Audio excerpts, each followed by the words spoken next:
This project is dedicated to Gary Foley, Tina Manning, Yasser Murtaja, and Haunani K. Trask.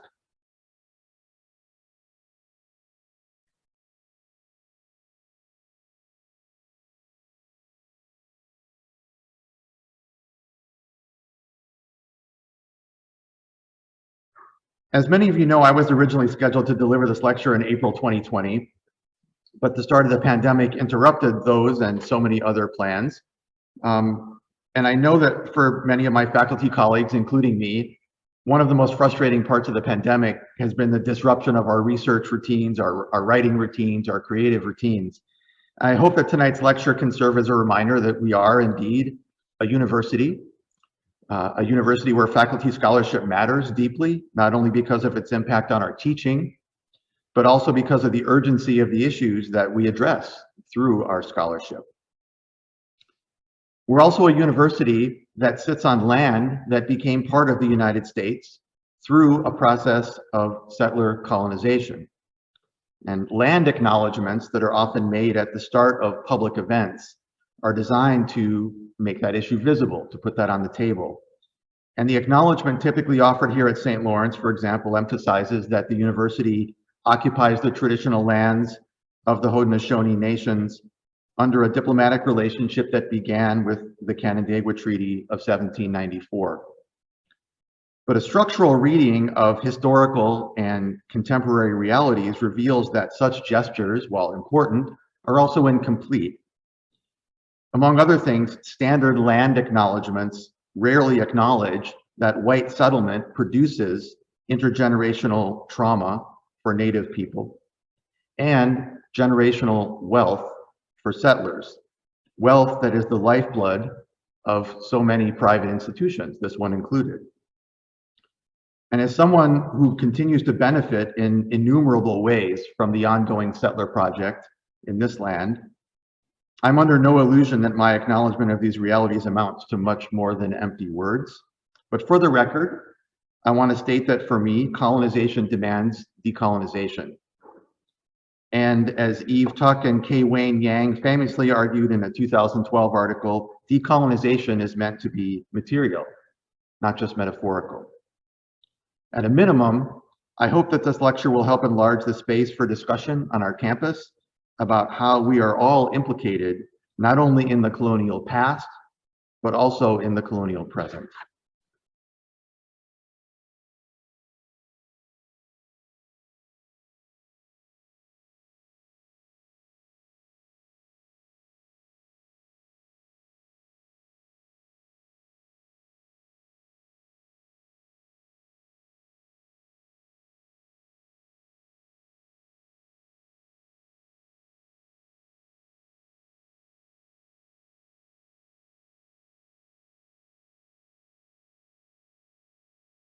Let's begin with two examples that may seem unrelated.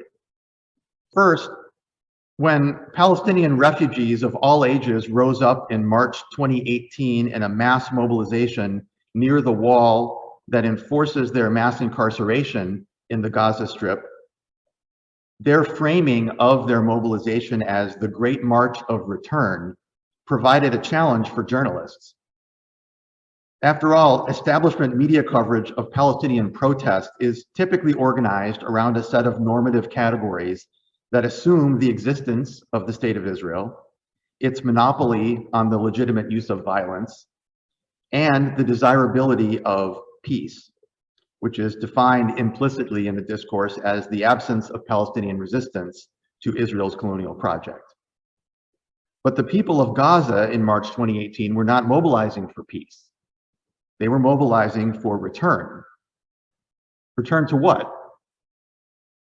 Exploring that question fairly would have required journalists to acknowledge that the place they call Israel is in fact a construct, representing an ongoing project of removal, erasure, and elimination. That is, a project of settler colonialism. The only way the State of Israel could have come into existence as a majority Jewish state is through the removal of Palestinians from the land to which the refugees in Gaza were demanding to return. Yet, as we will see in a bit, the concept of settler colonialism played no role in establishment media coverage of the Great March of Return. Let's listen for a moment to Palestinian-Canadian scholar Mark Ayash speaking with me recently on the Interweaving podcast from Weave News. So this is what I mean about the oppressed need to be able to tell their story from their own perspective. Because the oppressed don't just tell you, I suffered A and B and C. The oppressed have always told you, I've suffered A, B, and C because of X, Y, and Z. It's the because X, Y, and Z part. Those parts always challenge mainstream Euro-American imperial hegemony. That's why they get cut out. That's why they get edited out. So until those narratives are brought to the surface and allowed to speak freely, then the media coverage will continue to fall well short. So that's the first example. Now let's look at a second example. This is from April 2019, a book event in Washington, D.C. And the event was interrupted by a group of white nationalists, and they were chanting, "This land is our land." Coverage of the incident sought to distance the obviously racist protesters from the presumed normality of a liberal, multicultural consensus, a consensus that has long celebrated Woody Guthrie's iconic "This Land is Your Land" as an anthem of patriotic inclusion. Yet Guthrie's song can also be read, against itself admittedly, as naturalizing the ongoing settler project carried out on the ruins of many of the indigenous nations of this land. And here I'm reminded of Ghassan Hajj's sharp observation that in settler societies, the discourse of multiculturalism only emerges after the threat of indigenous sovereignty has been neutralized. And in this light, we can see that the distance between the white nationalists and the liberal multiculturalists may not be as great as we thought. Both, after all, are beneficiaries of the settler project. The difference is that while the white nationalists openly celebrate their status as settler colonizers, the liberals would prefer to keep that common history hidden from view. So these two examples reveal a fundamental disconnect that lies at the center of this project. It's a disconnect between, on the one hand, the importance of settler colonialism in scholarly and activist arenas, and on the other hand, the relative absence of settler colonialism from everyday news narratives and the public conversation that is influenced by those news narratives. So among critical scholars working in a wide variety of fields, the framework of settler colonialism has been front and center in research on cases such as Palestine, Australia, New Zealand, the United States, and Canada for the better part of 2 decades. This approach is actually a belated recognition of what many pioneering yet widely ignored indigenous scholars have been saying since at least the 1960s. But there is no denying that it is now making a huge impact on contemporary scholarship. There are now entire journals, such as Settler Colonial Studies, devoted to settler colonialism, major conferences devoted to the topic. And the emerging transdisciplinary field of settler colonial studies continues to be marked by lively, critical debates and insights, including very pointed debates about whether settler colonial studies is unfairly usurping the intellectual terrain of Native and Indigenous studies. Analysts of settler colonialism generally agree that whereas other colonial projects tend to be organized primarily around the extraction of wealth, resources, and/or labor from a particular territory for the benefit of the colonizing power back home, settler colonialism is animated by something different. It's animated by the colonizers' desire to set up an entirely new and permanent society in the distant territory. As the late Australian scholar Patrick Wolfe argues, settler colonialism is driven by a logic of elimination. That is, the project of removing the existing indigenous people and societies in order to make room for the new settlers and the state they seek to create.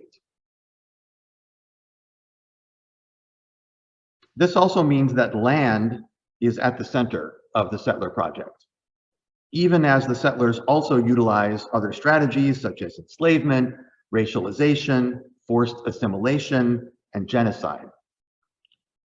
Settler colonialism, as Yellowknives Diné scholar Glenn Coulthard reminds us, is territorially acquisitive in perpetuity. While Maya Mikdashi argues that land ownership and inheritance constitute a legal relationship to the earth that indexes the near annihilation of indigenous philosophies and ways of life. Finally, as we learn from the work of indigenous scholars such as Celeste Pedri Spade, settler colonialism also has an identitarian element to it that is especially insidious. Over time, settler ideology is increasingly oriented toward claiming indigeneity for itself, reinforcing settler regimes of individualism and private property, while also waging a biopolitical war on those whose land it has conquered. So to summarize, settler colonial invasion is all about the permanent transformation of the land, including the people who belong to the land. As Wolfe famously argued, settler colonialism is a structure, not an event. That is to say, despite hegemonic narratives that place the colonial era in the distant past, settler projects are by definition ongoing in the present. At a local and national level, these ongoing projects constitute, I would argue, the deepest of deep structures in the territories where they continue to be carried out. And at the global level, settler colonialism has long been a defining structural feature of the modern world. We see this in the systematic facilitation of white settlement in all its forms, from territorial conquest and resource extraction to privileged processes of migration and tourism. And now for the disconnect. Scholars who use settler colonialism as a primary analytical category are rarely quoted in news coverage addressing situations of, well, settler colonialism. Indeed, the category of settler colonialism itself is kind of like it's a ghost whose absence haunts contemporary news coverage. As I argued in my book, Global Palestine, settler colonialism is a creature that never speaks its own name, at least not in dominant public discourse. Instead, it speaks of things like security, terrorism, democracy, civilization, progress, multiculturalism, reconciliation, and peace, as defined by the settler state. To explain this absence and its political significance, I turn to the concept of myth in the work of Roland Barthes, the French semiotician and author of the classic book Mythologies. Barthes describes myth as depoliticized speech that serves the interest of the ruling class, the bourgeoisie, by what he calls, quote, turning history into nature. That is, taking things that are the product of historical forces and making them seem natural or inevitable. One of the ways that this works in public discourse is through what Barthes calls exnomination, literally the unnaming of things. For Barthes, the paradigmatic example of exnomination is the bourgeoisie itself, which steadfastly refuses to speak its own name. No one says, I am bourgeois, right? Except ironically. So the bourgeoisie is the social class which does not want to be named. Following Barthes, we can say that America, Israel, Australia, and Canada are all myths. They are hegemonic ways of naturalizing what are, in fact, ongoing processes of settler colonization that have their roots in histories of conquest, expulsion, and genocide. These myths are enacted through the exnomination of settler colonialism itself, the systematic refusal to name it. As Mahmoud Mamdani, Maya McDashie and others argue this form of exnomination, the exnomination of settler colonialism, is especially strong in the United States. It's a deep history of that here. The ghostly absence of settler colonialism from establishment media discourse is or lies at the center of the research that I'm presenting tonight. And my core argument is that establishment media play a significant role in rendering these realities invisible or poorly understood, thereby blunting the critiques offered by indigenous victims of settler colonial projects and making it more difficult for members of settler communities to confront their privileges and their ethical responsibilities. And I do want to note here that while it would be also interesting to examine coverage provided by indigenous and other independent and alternative media outlets, my focus here is on the construction and the perpetuation of the dominant discourse, which is why I'm looking at establishment media. So what are establishment media? I use the term to refer to the collective body of highly influential news outlets, including those that are sometimes referred to as legacy outlets, whose gatekeeping and agenda-setting roles are matched by their closeness to the very centers of power they claim to be holding accountable. I argue that other categories typically used in news media criticism, such as mainstream media or corporate media, are less successful in capturing the interlocking combination of political, economic, and cultural influence that's captured in the idea of the establishment. With its origins in critical sociological and cultural analysis during the post-war period, the establishment as a concept connects with a range of critical perspectives, such as Frankfurt School analysis of the culture industry, Gramscian theories of cultural hegemony, C. Wright Mills's famous discussion of the power elite in sociology, and of course the work of generations of media critics and independent media practitioners. In taking a critical approach to establishment media and settler colonialism, I'm drawing on the work of Candace Callison and Mary Lynn Young in their excellent 2020 book, Reckoning: Journalism's Limits and Possibilities. Their analysis reveals that as a field of practice, professional journalism has been remarkably impervious to decades of structural critique from scholars in critical media studies, indigenous studies, and other fields. Powerful media outlets, they argue, have, in historic and current instances, helped to support and legitimize many aspects of settler colonialism. They also note that the journalistic ideal of objectivity, always a mask for hegemonic interpretations, has made it difficult for establishment journalists to acknowledge their positionality and their responsibility, quote, in terms of narrating a shared history, prioritizing structural concerns, and articulating injustice, end quote. So to assess the extent of settler colonialism's exnomination in US establishment media coverage, I decided to examine 3 news outlets representing print, television, and radio, keeping in mind that all 3 have a significant online presence as well. So New York Times, CNN, and NPR. I looked at each outlet's coverage of 4 news stories from 4 different settler colonial contexts: the US, Canada, Palestine, and Australia. Each story features a specific example of indigenous mobilization. And I chose that kind of story very deliberately because one of the most important aspects of indigenous mobilization is how it inevitably reveals the ongoing nature of the settler project itself. It makes settler colonialism visible precisely by provoking settler repression. My goal was to evaluate the extent to which the coverage actually reflected that reality. And as this is primarily a qualitative study, I limited myself to specific timeframes when the story was either breaking or prominently featured in the headlines.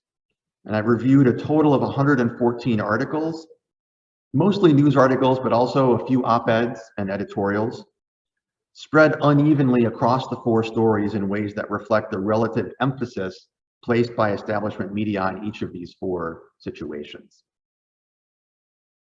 I began by using the online archives of each news outlet to gather all the relevant coverage of each story from the selected time period.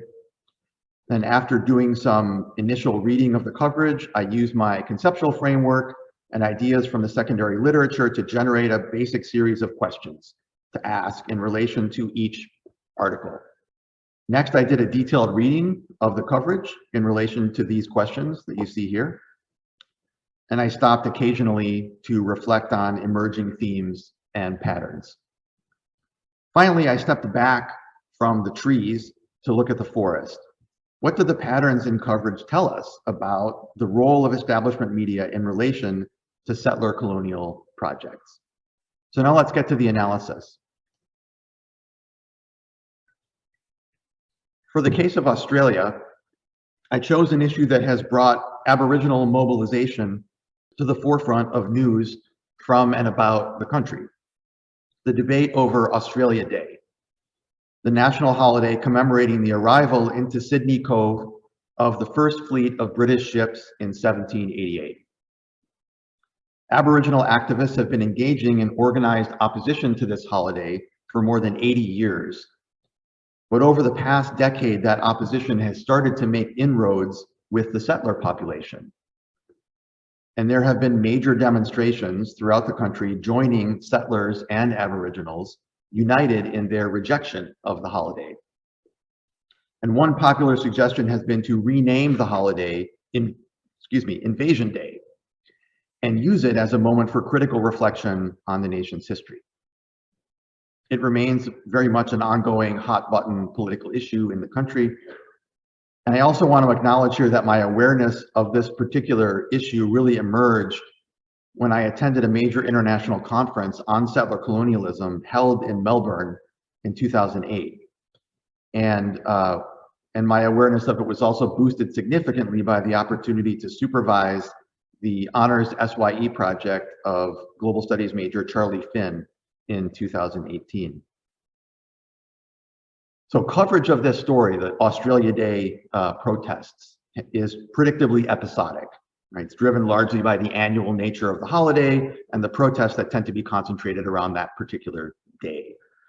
I looked at coverage between 2009 and 2020, and I found a total of 24 stories from the 3 establishment outlets referencing Australia Day. So pretty minimal coverage of Australia in general in these 3 outlets. In those 24 stories, settler colonialism is named once. And that's in a New York Times article about a Melbourne suburb that has long been a gathering place for Aboriginal activists. Beyond that, settler colonialism plays no explanatory role in any of the coverage. While there is plentiful naming of Aboriginal people as an indigenous group, the coverage never applies the label settlers to non-Aboriginal Australians in the present.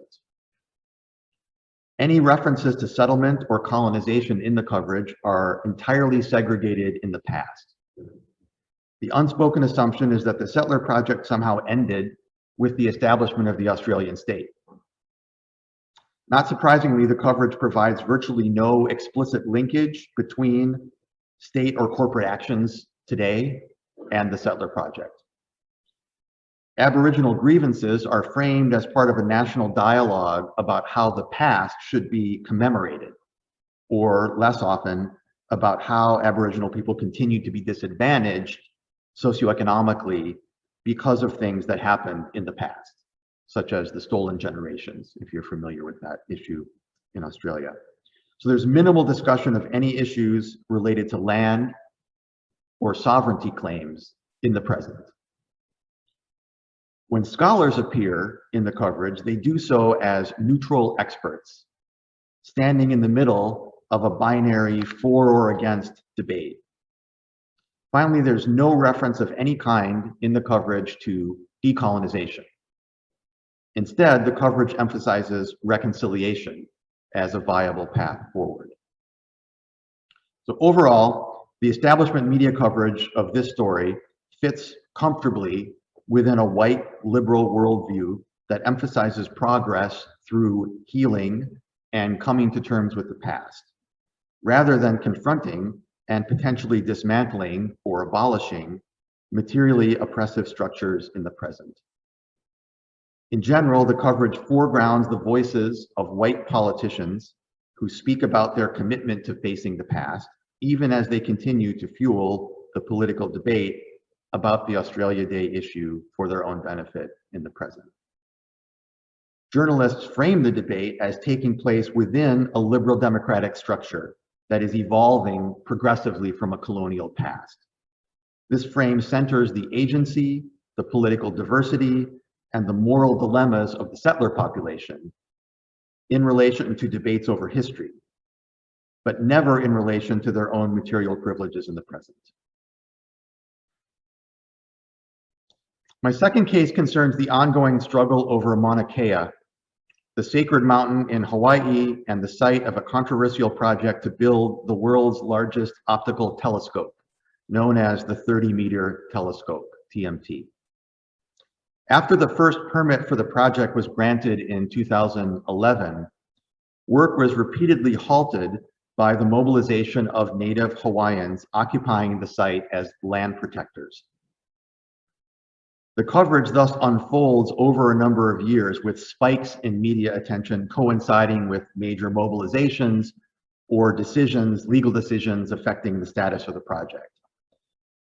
And just to bring it up to the present, while the Supreme Court of Hawaii approved the resumption of construction in 2018, the project remains in limbo right now in light of continued Native resistance, as well as the impact of the coronavirus pandemic.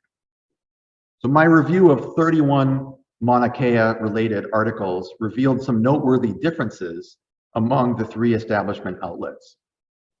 NPR, for example, places a strong emphasis on the clash between worldviews that are framed by the network as representing science and culture, despite the fact that natives quoted in the coverage repeatedly insist that they are not anti-science. As with the Australia coverage, NPR seems especially interested in the cultural aspects of the story, but rarely links those aspects to the issue of sovereignty and never links them to colonization. For its part, CNN also uses a binary frame, but it does provide one in-depth examination of Native perspectives, and it puts a greater emphasis on Native land claims than NPR does.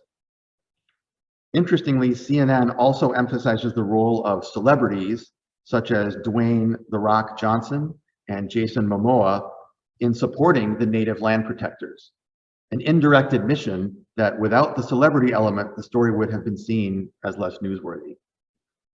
While the New York Times offers greater depth across the board and does include two very brief mentions of colonization, its basic framing of the issue doesn't stray very far from what the other two outlets provide. And finally, I can't help but note that the last New York Times article on the story, which is titled, "Will the United States Lose the Universe?" places the Mauna Kea issue in the context of a transnational competition for astronomical, quote, bragging rights. Critical readers who are familiar with the emotional politics of white supremacy in the US will notice that the article concludes by unironically using settler tears as a symbol of American decline. Quote, "There could come a day soon when Americans no longer build giant telescopes. That would be a crushing disappointment to a handful of curious humans stuck on Earth, thirsting for cosmic grandeur. In outer space, nobody can hear you cry." What unites the three outlets in their coverage of Mauna Kea is that while all of them consistently identify natives as such and occasionally reference native land claims, none of them ever mention settler colonialism as such. Along the same lines, none identify Hawaii's settler population as such, as settlers. None give any indication that current state and private sector actions, including the telescope initiative itself, might be connected to the colonial project. The ex-nomination of settler colonialism here is significant, as it leaves an explanatory vacuum, which is then filled in a way that's more comfortable for US establishment journalists, with a binary frame. Sometimes it's protesters versus authorities, sometimes it's sacred space versus economic development, sometimes even more tendentiously, it's science versus culture. When scholarly voices are included in the coverage, they're presented either as neutral arbiters between the two sides, or else as scientific experts backing the project, the telescope project. This raises the question of why the coverage would not also explore the views of scholarly experts who oppose the project. Such critical voices, however, would almost inevitably bring an analytical framework grounded in settler colonialism. And such a framework, in turn, would explode the binary structure of the dominant narrative by pointing out that science is also culture, and culture is also science. And the dominant understandings of both culture and science are products of a settler ontology that serves to justify and naturalize settler dominance on the land, in the economy, and indeed in the news media. My third example is the aforementioned Great March of Return, the 2018 Palestinian mass mobilization originally conceived by independent journalist Ahmed Abu Artema. Hamas, the Islamist party that has administered Gaza for more than a decade, in the context of ongoing Israeli domination, tried to take over the Great March movement and did play a role in some of its tactical elements. But political and civil society groups from across the Palestinian political spectrum embraced the movement. The goal was to focus attention on the Palestinian right of return, the ongoing strangulation of Gaza by an Israeli and Egyptian blockade, and the Trump administration's recognition of occupied Jerusalem as Israel's capital. The Great March drew people of all ages, sometimes in the tens of thousands, to the area near the barrier that Israel constructed to keep nearly 2 million Palestinians, almost all of them refugees, trapped inside a territory that is significantly smaller than the town of Canton. This is, if you put the Gaza Strip inside of St. Lawrence County, this is to scale. And that's the territory in white there, that's the Gaza Strip with 2 million people living in it. It's about 5% the size of St. Lawrence County. And thanks, by the way, to Carol Cady for putting this map together. Israel's response to the march was extremely harsh and included widespread use of live ammunition and tear gas fired in high volume from both soldiers on the ground and drones in the air. Over several months of protests, Israeli forces shot dead more than 200 Palestinians and wounded more than 30,000. United Nations officials strongly condemned Israel's response, suggesting that it may have constituted a violation of the Fourth Geneva Convention, as well as a war crime, while Amnesty International called for an arms embargo against Israel.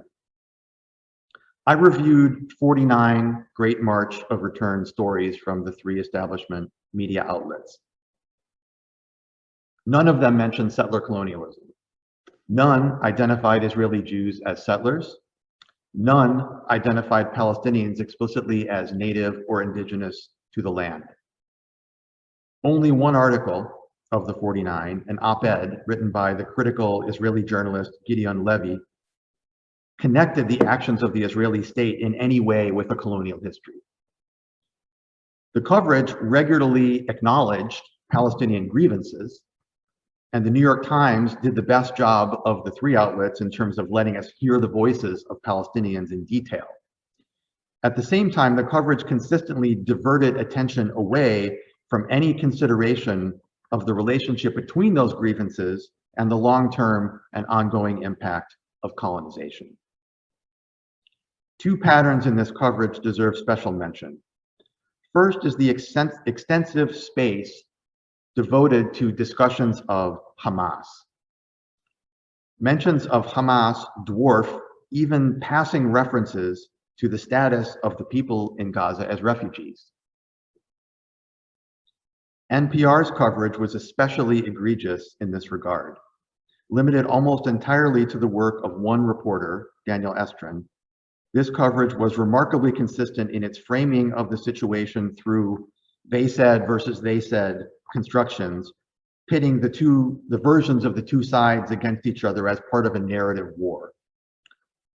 NPR also emphasized the Israeli blockade as a primary cause of the Palestinian mobilization, and this tied the story implicitly back to Hamas, to which Israel claimed to be responding when it put the blockade in place, rather than to the actions that pushed all those refugees into Gaza in the first place.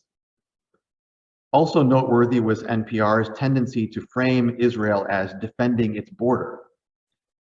This frame ignores the fact that Gaza is not a sovereign country and raises an obvious question that a settler colonial analysis could easily answer. If Israel is just engaging in defense, how do we explain the fact that the territory under its effective control keeps growing? The second pattern gets to the heart of the Great March of Return itself, the desire of refugees to return to their homes. Reporters from all three outlets acknowledged this desire, but did so using language that was often misleading or deliberately obtuse. Lands that Palestinians lost that are now in Israel. Lands where their families once lived in what is now Israel. Lost in such language is the entire history of the Zionist movement, many of whose key leaders openly envisioned the mass removal of Palestinians for decades before carrying it out in 1948 and the period immediately following. For NPR and CNN, the relevant history only begins in 1948. And even there, the agency of Israel's founders is ex-nominated. For its part, the New York Times often uses what appears to be a slightly more precise formulation. We see this phrase repeatedly in the New York Times coverage. Palestinians fled or were expelled in 1948. And here the passive language, expelled by whom, once again shields the Zionist movement from scrutiny, while the distinction between flight and expulsion begs the question of whether such a distinction even matters when it comes to the right of return. I mean, if Ukrainians fled as opposed to being expelled, does that mean they don't have the right to return? Unfortunately, not a single article in the entire set of coverage that I reviewed references international law as a relevant piece of context for understanding the right of return. Instead, the binary frame leaves readers with the impression that the right of return is simply a Palestinian talking point to be weighed against Israel's own official talking points. In short, the establishment media coverage of the Great March of Return is a festival of ex-nomination. No international law, no Zionism, and above all, no colonization. My fourth and final example is the ongoing mobilization of indigenous land defenders from the Wet'suwet'en Nation and their supporters against the proposed Coastal Gas Link pipeline that would transport natural gas across British Columbia for export to Asia. The pipeline would cross unceded Wet'suwet'en territory, and a group of hereditary Wet'suwet'en chiefs have led the opposition to the pipeline's construction, joined by other indigenous and environmental activists from across Canada and beyond. In early 2019, indigenous land defenders began setting up blockades designed to prevent access to the construction camps. Since that time, the project has been the subject of a protracted legal battle, as well as aggressive actions by the Royal Canadian Mounted Police against the land defenders. The situation generated significant news coverage in February 2020 when Canada saw nationwide protests in support of the Wet'suwet'en chiefs. These protests included a series of very effective blockades of major railway lines, as well as other actions. And resistance has continued since that time, as has the construction of the pipeline. And the parent company, TC Energy, reported earlier this year that the project is now roughly 60% complete. So that's where things stand with the story. Coverage of the 2020 blockades provided an excellent opportunity for establishment media to make the explanatory link between settler colonialism and the very foundations and contemporary structures of Canada's settler economy. Journalists immediately framed the story as newsworthy because the actions of the land defenders and their allies represented a disruption of the country's transportation and commercial arteries.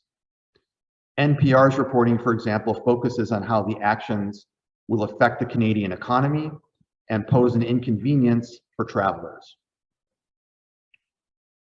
Recall what I said earlier about facilitation of white settlement being a fundamental aspect of the modern world.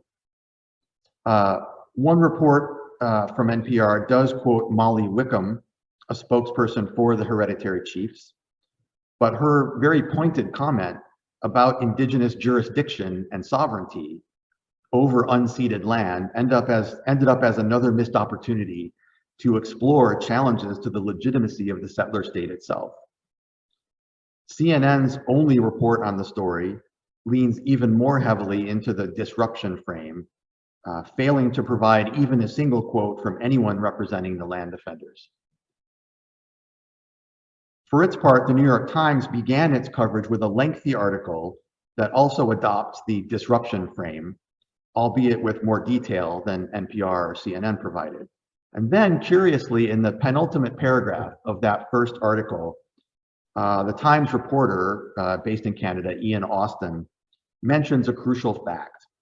I'm quoting here, "The Wet'suwet'en have never signed a treaty.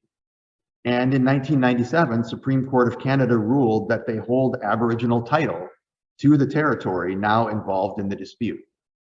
That was in the penultimate paragraph of a very lengthy article. Subsequent coverage makes multiple references to this court decision, but never bothers to explore why the issue hasn't been taken up since then, or what its significance might be. Instead, the coverage emphasizes the dilemma faced by Prime Minister Justin Trudeau as he sought to balance his emphasis on reconciliation with Indigenous nations with the pressure coming from conservative politicians to restore law and order and prevent further economic disruption.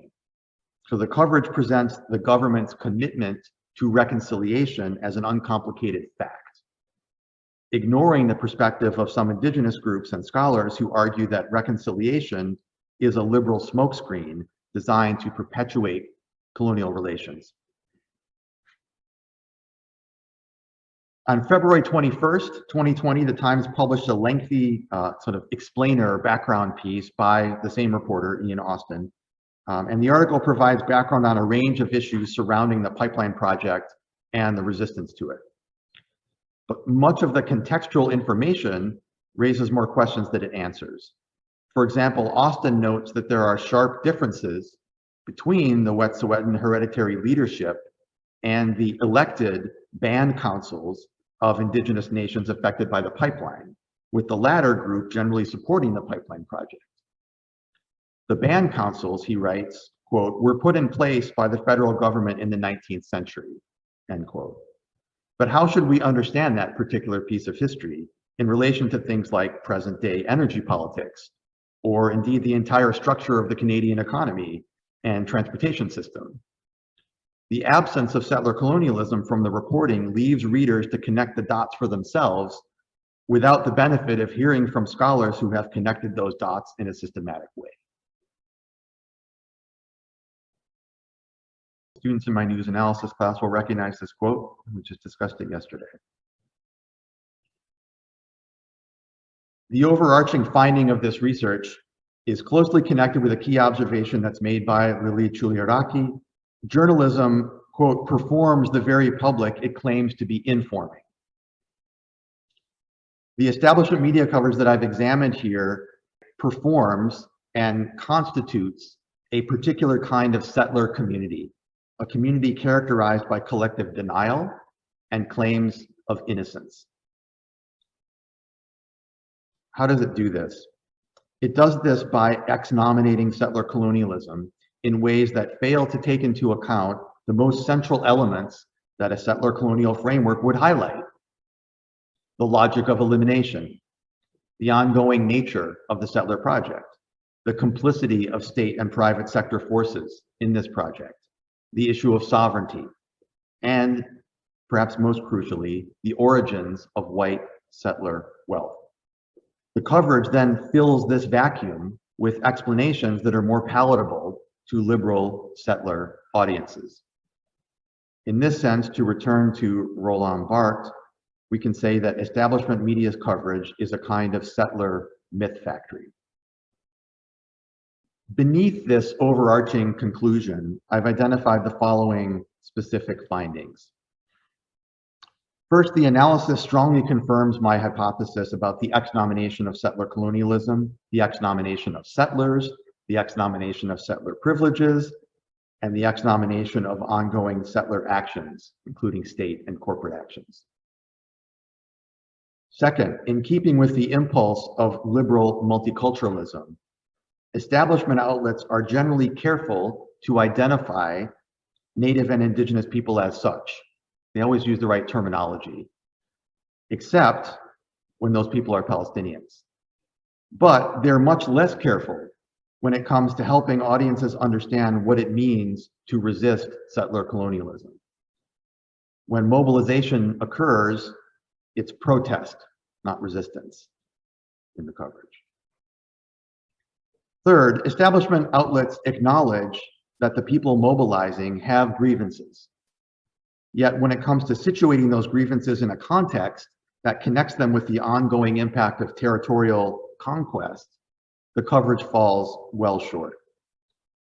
The closest thing to an exception to this is the Australia coverage, where Aboriginal grievances are sometimes connected with land loss, and the Gaza coverage, where land loss is noted, but couched in ambiguous language that hides exactly how and why the land loss happened. Fourth, establishment media coverage presents state and corporate actions as natural facts, rather than as contemporary expressions of colonial power. In this coverage, the state is not a settler state. Rather, it's a democracy facing protests that force politicians, police, and military commanders to make difficult decisions. Fifth, establishment media love to dwell on divisions within Indigenous populations. Pro versus anti-telescope, pro versus anti-pipeline, hereditary versus elected chiefs, Hamas versus other Palestinian groups. But they rarely tell us anything about the role of the settler state and settler capital in fostering these divisions and empowering those who are more willing to accept settler rule. Sixth, experts on settler colonialism don't exist. The entire set of 114 stories contains exactly one extremely brief and decontextualized quote from one such expert, J. Kehaulani Kawanui. Shout out to Wesleyan University, my alma mater, where she teaches. And finally, decolonization of settler societies is simply not thinkable for establishment media. It's not admissible as a relevant concept, horizon, or goal. So, what are the implications of this research? I want to highlight three. First, establishment media are settler media. Grounded in settler wealth, these powerful media outlets represent the world back to settler communities. And in the process, they actively participate in the perpetuation of the colonial project. And we need to wrap our heads around that reality. Second, exnomination facilitates ethical avoidance. The coverage I've reviewed avoids any direct discussion of how settler colonialism permeates contemporary social realities as part of what scholars such as Aníbal Quijano call the coloniality of power. There's regular acknowledgement of past harms and the need for present reconciliation, but there's nothing in the coverage that would push audiences to connect that history with their bank, their house, their land, and their privileges in the here and now. Finally, discourse matters. but we need to make it matter differently. Those of us who were settlers on this land or on other lands have a responsibility to demand better, more ethical coverage from settler media. News media discourse is a site of struggle over how historical and contemporary realities will be understood, who will shape that understanding, and who will be allowed to speak uncomfortable truths.